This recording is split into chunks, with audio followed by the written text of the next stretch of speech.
Autolite and its 98,000 dealers bring you Richard Widmark, Kathy Lewis, and Elliot Lewis in tonight's presentation of Suspense.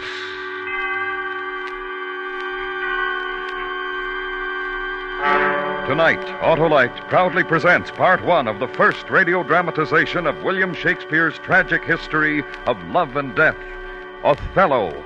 Our stars, Richard Widmark, Kathy Lewis, and Elliot Lewis.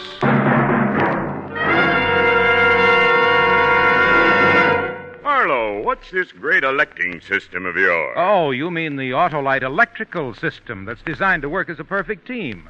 The generator, starting motor, distributor, and coil, spark plugs, battery, and all the other units are related by Autolite engineering design and manufacturing skill to give you the smoothest performance money can buy. Can it get me reelected, Harlow? Senator, with an Autolite electrical system, you just can't lose. It starts the instant you turn the starting switch and works every second your engine runs. It works, too, every time you blow the horn, turn on lights, radio, heater, or electric windshield wiper. Sounds mighty important. It sure is, and that's why it pays to treat the electrical system of your car to a periodic checkup at your car dealer or your nearest authorized Autolite service station. To locate him, look in the classified section of the phone book under Automobile Electrical Service, or call Western Union by number and ask for Operator 25. And remember, from bumper to tail light, you're always right with Autolite. And now, Autolite presents transcribed Part 1 of William Shakespeare's Othello, starring Richard Widmark as Iago, and Kathy Lewis as Desdemona, and Elliot Lewis as the Moor, hoping once again to keep you in suspense.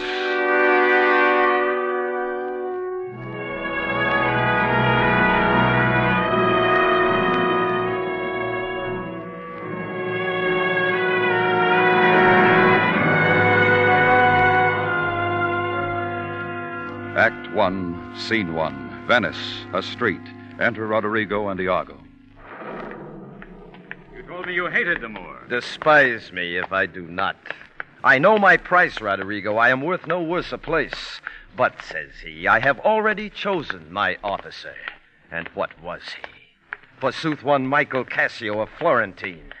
He in good time must his lieutenant be, and I, God bless the mark, his worship's ensign. I would not follow him then, good Iago. Oh, sir, content you. I follow him to serve my turn upon him. We cannot all be masters, nor all masters cannot be truly followed. In following him, I follow but myself. Call up her father. Rouse him, make after him, poison his delight. What ho, Brabantio! Signor Brabantio, ho! Look to your house, your daughter, and your bags. Thieves! Thieves! What is the reason of this terrible summons? What is the matter there? Signor, is all your family within? Are all doors locked? What, have you lost your wit? Most reverend Signor, do you know my voice? Not I. What are you? My name is Roderigo. Oh, worse welcome. I have charged you not to haunt about my doors. In honest plainness, you've heard me say my daughter is not for you. Sir, I beseech you that your fair daughter, Desdemona, to the gross clasps of a lascivious Moor has fled. Straight satisfy yourself. If she be in her chamber or your house, let loose on me the justice of the state for this delusion. Strike on the tinder hoe. Give me a taper. Call up all my people. Like, I say, like! Farewell, Roderigo, for I must leave you. It seems not meet nor wholesome to my place to be produced against the Moor.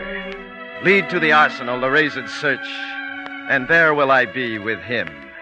So farewell.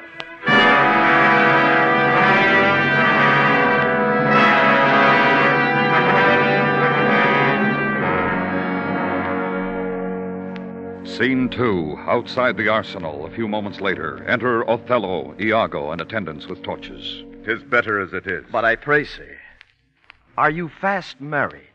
For be sure of this, that Signor Brabantio is much beloved, and hath in his effect a voice potential as double as the Duke's. He will divorce you. Let him do his spite. My loyal services shall outtongue his complaints. For no Iago, but that I love the gentle Desdemona. But look, what lights come yonder? These are the razed father and his friends. You had best go in. Not I must be found. Is it they? By Janus, I think no. The servants of the Duke and my Lieutenant Cassio. The goodness of the night upon you, friends. What is the news, Cassio? The Duke does greet you, General, and he requires your post-haste appearance, even on the instant. What's the matter, think you? Something from Cyprus, as I may divine. You've been hotly called for. It is well I'm found by you. Come, Captain, will you go? Have with you. Here comes another troop to seek for you. It is Brabantio, General. Be advised, he comes to bad intent. Hola! Stand there! Signor, it is the Moor. Stand down with him. Thief! Keep up your bright swords for the duel, Rustum. Foul thief! Where hast thou stowed my daughter? I'll have disputed on. Where will you that I go to answer this your charge? To prison. What if I do obey? How may the Duke be therewith satisfied, whose messengers are here about my side, upon some present business of the state to bear me to him? The Duke in council, and this time of the night, bring him away. Mine's not an idle cause. The Duke himself cannot but feel this wrong as for his own.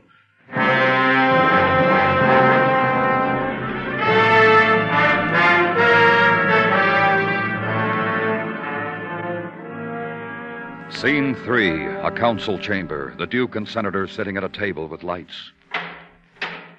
Valiant Othello, we must straight employ you against the general enemy, Ottoman. I did not see you. Welcome, Signor Brabantio. We lacked your counsel and your help tonight. So did I yours. Good your grace, pardon me. Neither my place nor aught I heard of business has raised me from my bed, for my particular grief is of so floodgate and all-bearing nature that it engluts and swallows other sorrows. Why, what's the matter? My daughter. Oh, my daughter. Dead? Aye, to me. She is abused, stolen from me, and corrupted by spells and medicines bought of mountebanks. Here is the man, this Moor, whom now it seems your special mandate for the state affairs has hither brought. Othello, what in your own part can you say to this? I do beseech you, send for the lady, and let her speak of me before her father. If you do find me foul in her report, let your sentence even fall upon my life. Fetch Desdemona hither. Iago, conduct them. You best know the place. And till she come, as truly as to heaven, I'll present how I did thrive in this fair lady's love, and she in mine. Say it, Othello. Her father loved me, oft invited me, still questioned me the story of my life from year to year. I ran it through. I spoke of most disastrous chances, of moving accidents by flood and field, of being taken by the insolent foe and sold to slavery. And my redemption thence. This to hear would Desdemona seriously incline, and with a greedy ear devour up my discourse. When I did speak of some distressful stroke that my youth suffered, my story being done, she gave me for my pains a world of sighs. She swore in faith 'twas strange, 'twas passing strange. 'Twas pitiful, 'twas wondrous pitiful. She wished she had not heard it, yet she wished that heaven had made her such a man. She thanked me, and bade me, if I had a friend that loved her, I should but teach him how to tell my story, and that would woo her. Upon this hint I spoke. She loved me for the dangers I had passed, and I loved her that she did pity them. This only is the witchcraft I have used. Here comes the lady. Let her witness it. Come hither, gentle mistress. Do you perceive in all this noble company where most you owe obedience? My noble father, I do perceive here a divided duty. To you I am bound for life and education. My life and education both do learn me how to respect you. But here's my husband, and so much duty as my mother showed to you, preferring you before her father, so much I challenge that I may profess due to the Moor, my lord. Come hither, Moor. I here do give you that with all my heart I would keep from you. For your sake, Jewel, I am glad at soul I have no other child. I have done, my lord. Beseech you now to the affairs of state. The Turk, with most mighty preparation, makes for Cyprus. Othello, the fortitude of the place is best known to you, and though we have there Montano, a substitute of most allowed sufficiency, yet opinion, as sovereign mistress of effects, throws a more safer voice on you. I do undertake these present wars against the Ottomans. At 10 a.m. here we'll meet again. Othello, leave some officer behind, and he shall our commission bring to you. Please, your grace, my ensign Iago, a man he is of honesty and trust. To his conveyance I assign my wife. with what else needful your good grace shall think to be sent after me. Let it be so. Good night to everyone. Adieu, brave Moor. Use Desdemona well. Look to her, Moor. Have a quick eye to see. She has deceived her father. May do thee. My life upon her faith. Come, Desdemona. I have but an hour of love, of worldly matters and direction to spend with thee. We must obey the tide. What sayest thou, Rodrigo? What will I do? Why, go to bed and sleep. I will incontinently drown myself. If you do, I shall never love thee after. Why, thou silly gentleman? What should I do? I confess it is my shame to be so fond of her, but it is not in my virtue to amend it. Virtue a fig. 'Tis in ourselves that we are thus or thus. Our bodies are gardens, to the which our wills are gardeners. Come, be a man. Drown thyself. Drown cats and blind puppies. Put money in thy purse. It cannot be that Desdemona should long continue her love unto the Moor. Put money in thy purse, nor he to her. It was a violent commencement, and you shall see an answerable sequestration. Put but money in thy purse. These Moors are changeable in their wills. She must change for youth. She will find the error of her choice. She must have change. She must. If you must damn yourself, do it a more delicate way than drowning. Make all the money you can. You shall enjoy her. Will you be fast to my hopes? You are sure of me. Go, make money. I have told thee often, and I tell thee again and again. I hate the Moor. Adieu. I'll be with thee betimes.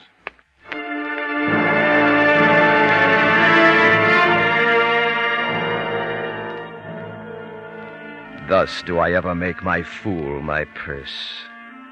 I hate the Moor. Let me see now. Cassio's a proper man. To get his place and to make up my will, a double knavery. How? After some time to abuse Othello's ear, that his lieutenant Cassio is too familiar with his wife. Cassio hath a person and a smooth disposed to be suspected. The Moor is of a free and open nature that thinks men honest that but seem to be so, and will as tenderly be led by the nose as asses are. I have it. It is engendered. Hell and night must bring this monstrous birth to the world's light.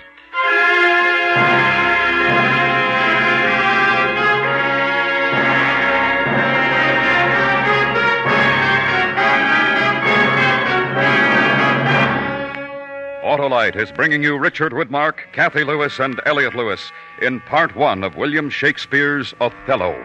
Tonight's presentation in radio's outstanding theater of thrills, Suspense.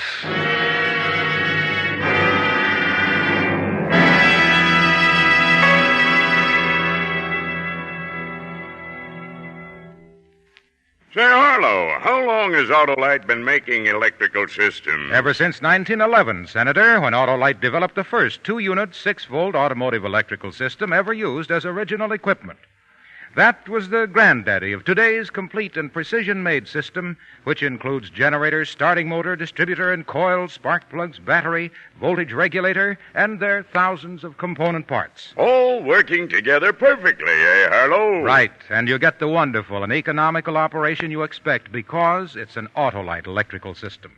That means that every unit and component part is related by Autolite engineering design and manufacturing skill to give you the smoothest performance money can buy. Sounds convincing, Wilcox. So, friends, be sure to specify Autolite original service parts for your Autolite-equipped car. And remember, from bumper to tail light, you're always right with Autolite. And now, Autolite brings back to our Hollywood soundstage Richard Widmark, Kathy Lewis, and Elliot Lewis in Mr. Lewis's production of William Shakespeare's Othello, a tale well calculated to keep you in suspense.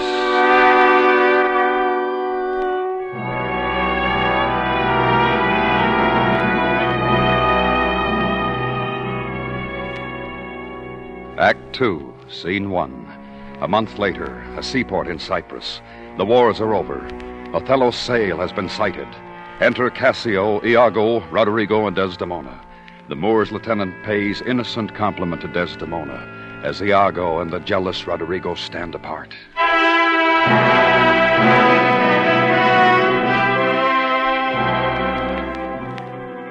He takes her by the palm. Aye, well said. Whisper. With as little a web as this, will I ensnare as great a fly as Cassio. Aye, smile upon her, do. I will catch you in your own courtesies. Good, well kissed. An excellent courtesy. 'Tis so indeed. Yet again your fingers to your lips. Would they were clyster pipes for your sake. The Moor, I know his trumpet. 'Tis truly so. Let's meet him and receive him. Oh, my fair warrior. My dear Othello. It gives me wonder great as my content to see you here before me. If it were now to die, 'twere now to be most happy. For I fear my soul has her content so absolute that not another comfort like to this succeeds in unknown fate. The heavens forbid but that our loves and comforts should increase even as our days do grow. Amen to that, sweet powers. I cannot speak enough of this content. It stops me here. It is too much of joy. And this, the greatest discords be that e'er our hearts shall make. I prithee, good Iago, go to the bay and disembark my coffers. Come, Cassio. Come, Desdemona. Once more, well met at Cyprus. I will tell you this, good Roderigo. Desdemona is directly in love with Cassio. With him? Why, 'tis not possible. Mark me with what violence she first loved the Moor, but for bragging and telling her fantastical lies. And will she love him still for prating? Let not thy discreet heart think so. Her eye must be fed. And what delight shall she have to look on the devil? Her delicate tenderness will find itself abused and compel her to some second choice. Now, sir, this granted. Who stands so eminently in the degree of this fortune as Cassio does? I cannot believe that in her. She's full of the most blessed conditions. Blessed fig's end! Didst not see her paddle with the palm of Cassio's hand? Didst not mark that? Yes, but that was but courtesy. Lechery! By this hand. An index and obscure prologue to the history of lust and foul thoughts. They met so near with their lips that their breaths embraced together. But, sir, watch you tonight. Cassio knows you not. I'll not be far from you. Do you find some occasion to anger Cassio? Well, provoke him that he may strike you. For even out of that will I cause these of Cyprus to mutiny, whose qualification shall come into no true trust again but by the displanting of Cassio. So shall you have a shorter journey to your desires. I will do this if I can bring it to any opportunity. I warrant thee. Meet me by and by at the citadel. I must fetch his necessaries ashore. Farewell. Adieu. I'll have our Michael Cassio on the hip. Abuse him to the Moor in the rank garb. Make the Moor thank me, love me, and reward me for making him egregiously an ass, and practicing upon his peace and quiet, even to madness. 'Tis here, but yet confused. Knavery's plain face is never seen till used.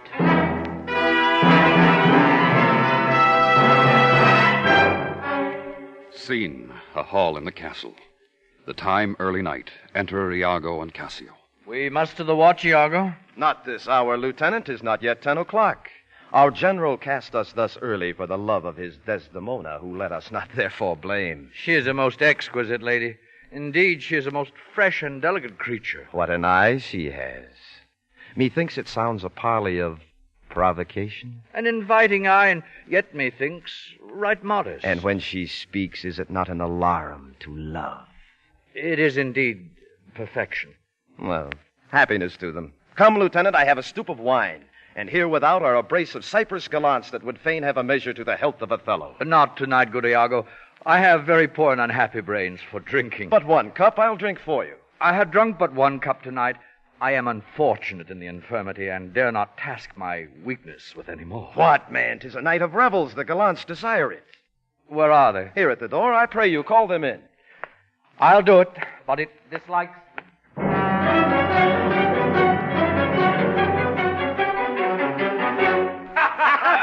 Gentlemen, let's look to our business.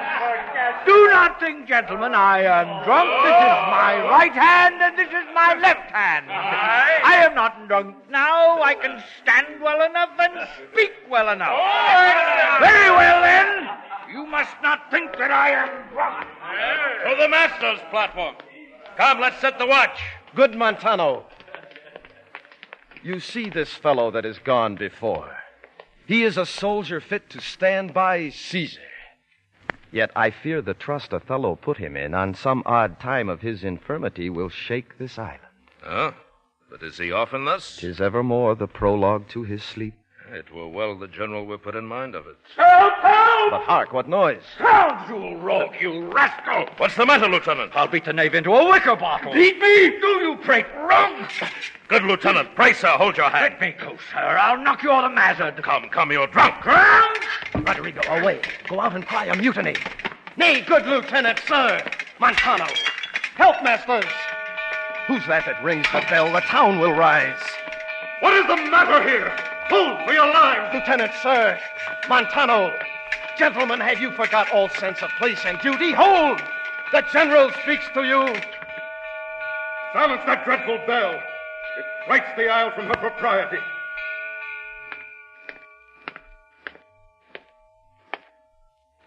What's the matter, masters? Honest Iago that looks dead with grieving. Speak, who began this? I do not know. I cannot speak any beginning to this peevish odds. How came it, Michael, you were thus forgot? I pray you, pardon me, I cannot speak. Worthy Montano, what's the matter that you unlace your reputation thus and spend your rich opinion for the name of a knight brawler? Give me answer to it. Worthy Othello, I am hurt to danger. Your officer Iago can inform you. Now, by heaven, if I stir or do but lift this arm, the best of you shall sink in my rebuke. Iago, who began? If you deliver more or less than truth, you are no soldier. Touch me not so near. I had rather have this tongue cut from my mouth than it should do offense to Michael Cassio. Yet I persuade myself to speak the truth. Shall nothing wrong him. Thus it is, General. Montano and myself being in speech, there comes a fellow crying out for help, and Cassio following him with determined sword to execute upon him. Sir, Montano steps into Cassio and entreats his pause. Myself, the crying fellow, did pursue. He, swift of foot, outran my purpose.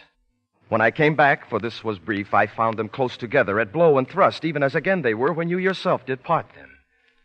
Though Cassio did some little wrong to him, yet surely he received from him that fled some strange indignity which patience could not pass.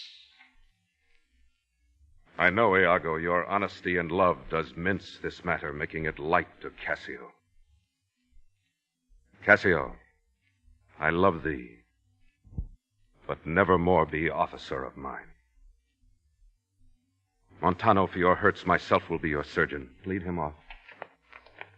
Iago, look with care about the town and silence those whom this vile brawl distracted. Good night. Tell me, Cassio, what was he that you followed with your sword? What had he done to you? I remember a mass of things, but nothing distinctly. Quarrel, but nothing wherefore. But you are now well enough. How came you thus recovered? It has pleased the devil's wrath. One unperfectness shows me another, to make me frankly despise myself. Come, you are too severe morally. I will ask him for my place again. He shall tell me I am a drunkard. Come. You or any man living may be drunk at some time. I'll tell you what you shall do.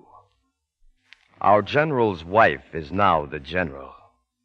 Confess yourself freely to her. Importune her help to put you in your place again. She is of so free, so kind, so apt, so blessed a disposition.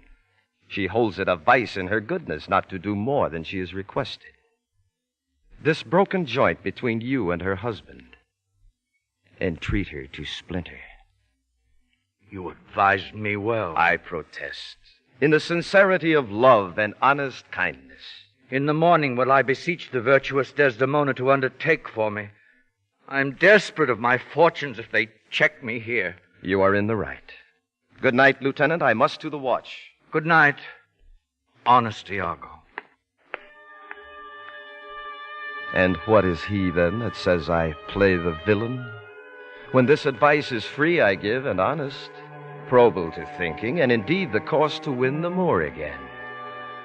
For while this honest fool plies Desdemona to repair his fortunes, and she for him pleads strongly to the Moor, I'll pour this pestilence into his ear, that she repels him for her lust, and by how much she strives to do him good, she shall undo her credit with the Moor.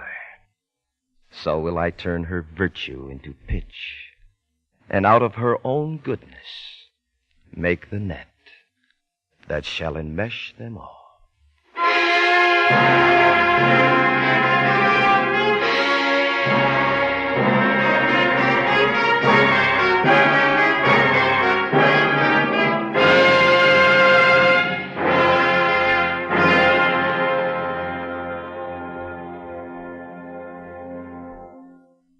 Suspense. Part 1 of Othello by William Shakespeare. Tonight stars Richard Widmark, Kathy Lewis, and Elliot Lewis.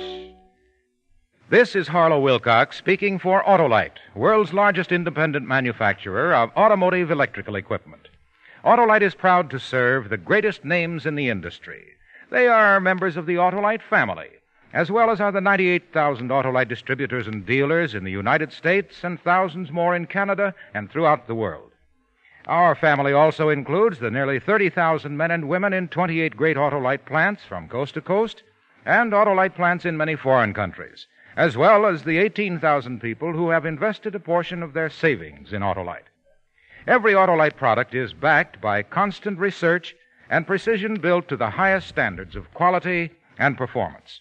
So remember, from bumper to tail light, you're always right with Autolite.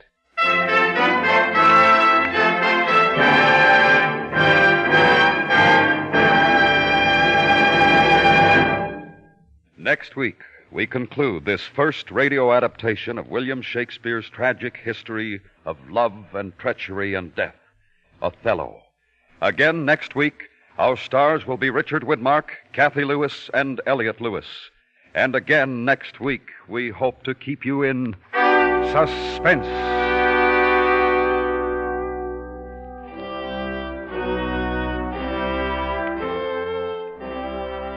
The abridged Othello was adapted for suspense by Anthony Ellis and Elliot Lewis. The program was transcribed and directed by Mr. Lewis, with music arranged by Lucian Morwick from themes by Giuseppe Verdi. The orchestra was conducted by Lud Gluskin.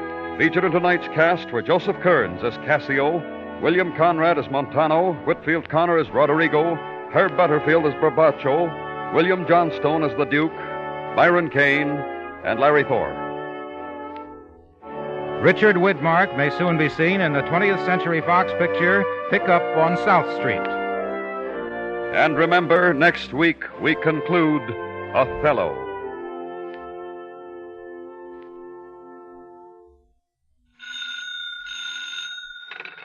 You can buy Autolite electrical parts, Autolite stay-full batteries, and Autolite resistor or standard-type spark plugs at your neighborhood Autolite dealers. Switch to Autolite. Good night. Planned saving is best saving. Your bank will be happy to arrange for your regular purchase of United States savings bonds. The service is free. Why not sign up tomorrow for planned savings through savings bonds?